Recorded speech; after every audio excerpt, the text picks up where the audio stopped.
Okay, bismillahirrahmanirrahim. Assalamualaikum warahmatullahi wabarakatuh dan salam sejahtera.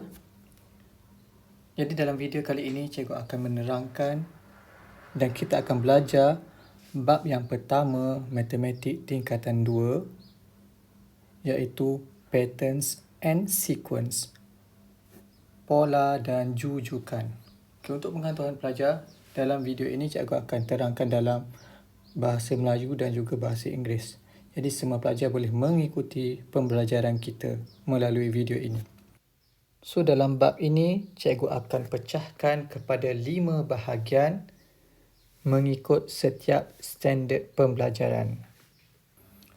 Okey, so tanpa membuang masa, mari terus kita lihat kepada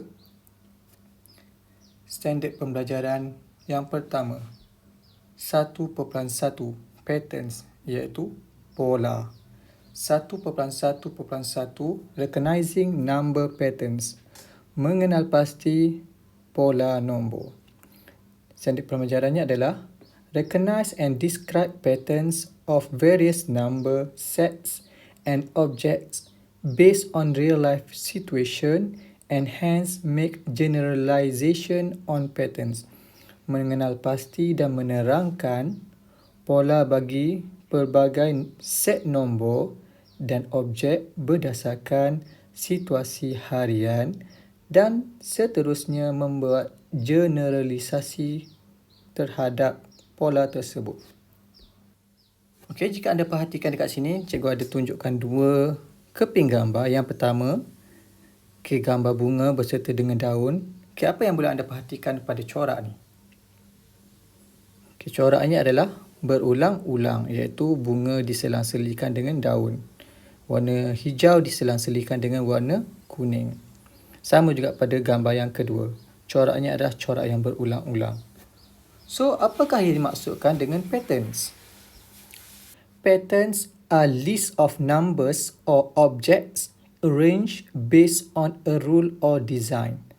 Pola adalah satu list nombor ataupun objek yang disusun berdasarkan syarat ataupun bentuk ataupun corak tertentu. Okey,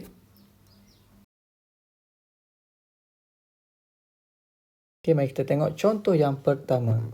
Determine the patterns for the following. So kalau anda perhatikan dekat sini, yang pertama kita ada satu bentuk square, seterusnya kita ada 2 bentuk square diikuti dengan 3 bentuk square. Jadi yang keempat kita akan dapat 4 bentuk square.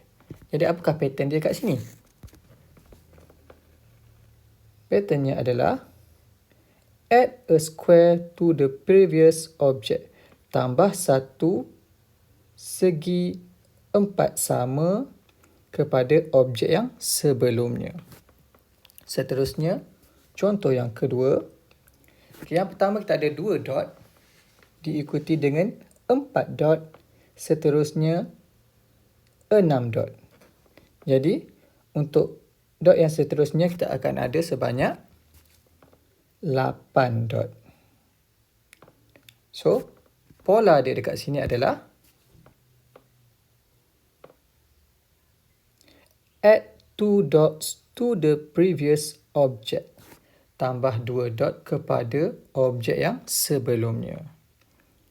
Okey, kalau pelajar juga boleh perhatikan contoh seperti ini di dalam buku teks pada muka surat 3. Okey, seterusnya. Understand and recognize the pattern. Mengenal pasti dan memahami dan mengenal pasti pola.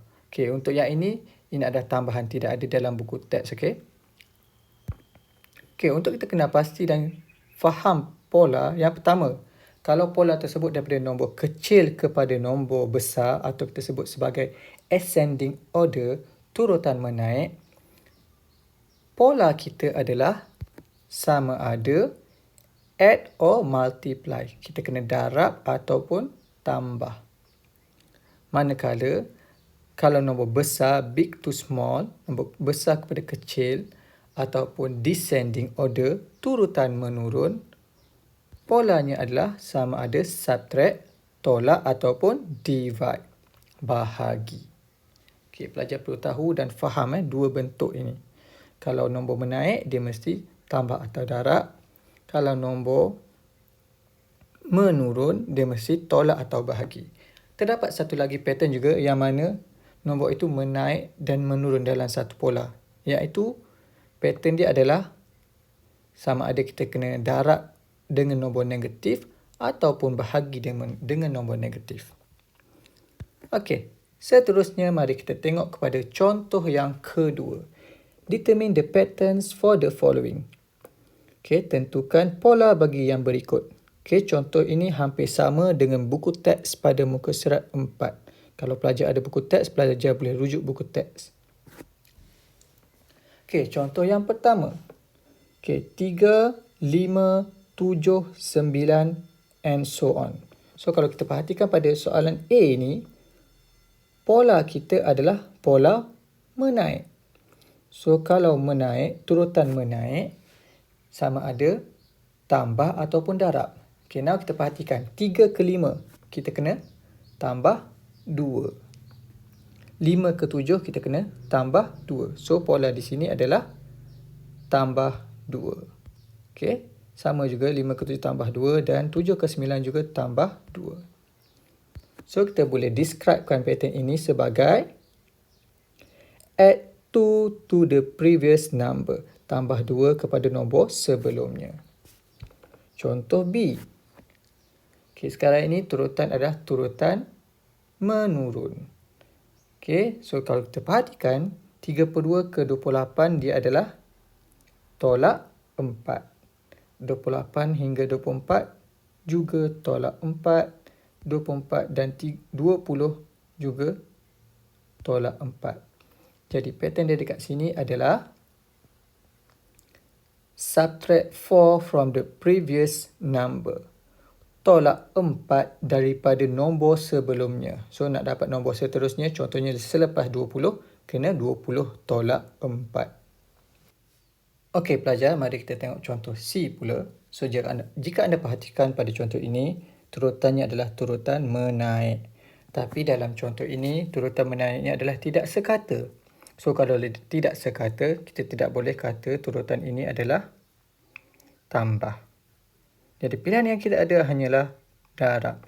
Jadi 5 darab berapa dapat 15? 5 darab 3. Okay, kalau pelajar tidak dapat mengenal pasti dia punya pola, pelajar boleh buat sebaliknya. Contohnya dekat sini, 15 bahagi 5 kita akan dapat 3. Tapi bukan polanya bahagi, okay? Polanya adalah lawan iaitu darab. Okay, 5 darab 3. Seterusnya, 15 darab 3, 45 dan 45 darab 3, 135. So, pattern here adalah multiply the previous number by 3. Darab nombor sebelumnya dengan 3. Bermaksud kalau kita nak dapat nombor selepas 135, kita kena buat 135 darab 3. Okay, next. Contoh D. Okay, contoh D pula adalah dalam turutan menurun. Kita perhatikan dekat sini, turutan menurun ini adalah tidak sekata. Bermaksud patternnya bukan tolak. Pilihan yang kita ada hanyalah bahagi. Jadi 8 bahagi berapa dapat 27? Sama seperti tadi, kita akan tengok sini. Kita bahagikan 81 bahagi 27, kita akan dapat 3. Bermaksud pattern dekat sini adalah bahagi 3. Next, 27 bahagi 3 dapat 9. 9 bahagi 3 dapat 3. Jadi patternnya adalah divide the previous number by 3.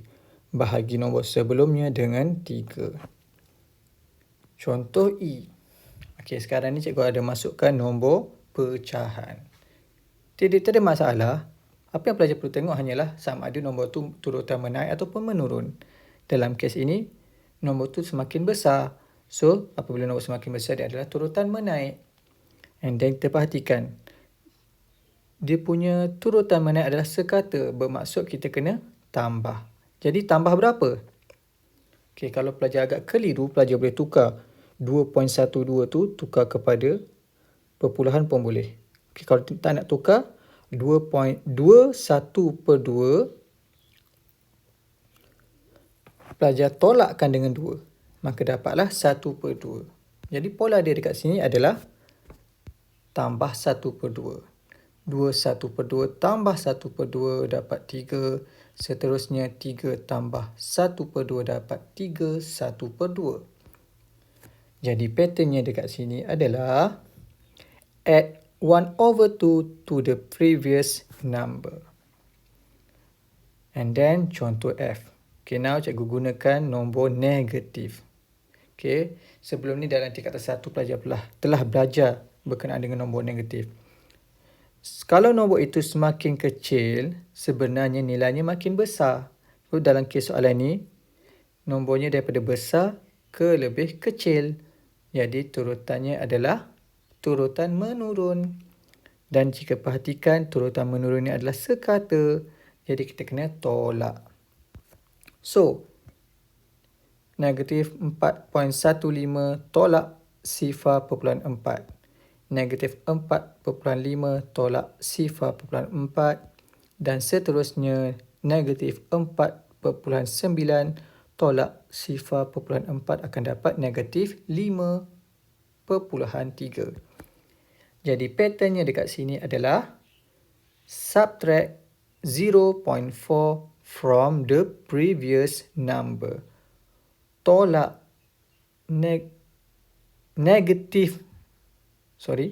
tolak 0.4 daripada nombor sebelumnya. So bermaksud negatif 4.1 tolak dengan 0.4. Okey, seterusnya kita akan tengok aplikasi ataupun apa lagi yang kita akan lihat yang berkait dengan pola ini. Contoh yang cikgu tunjukkan dekat sini adalah segitiga Pascal. Okey, segitiga Pascal ni apa yang dimaksudkan dengan segitiga Pascal? Okey, kalau perhatikan dekat sini, dalam turutan yang cikgu dah bina ni, dia adalah bentuk segitiga. Macam mana kita nak tahu segitiga Pascal? Pertama sekali, kita akan mula dengan yang atas sekali ni dengan nombor 1. Okey, kita mulakan dengan nombor 1. Dan diikuti dengan 1 dan 1. Untuk mendapat nombor seterusnya, okey, 1 dan 1 ini kita akan tambah. Maka dapatlah 2. So, yang kiri dan kanannya kita akan ikuti dengan nombor 1 dan 1. Okey, seperti yang cikgu dah tunjuk dekat sini. So, 1 tambah 2 akan dapat 3. Jadi, nombor sebelahnya akan jadi 2 tambah 1 dapat 3.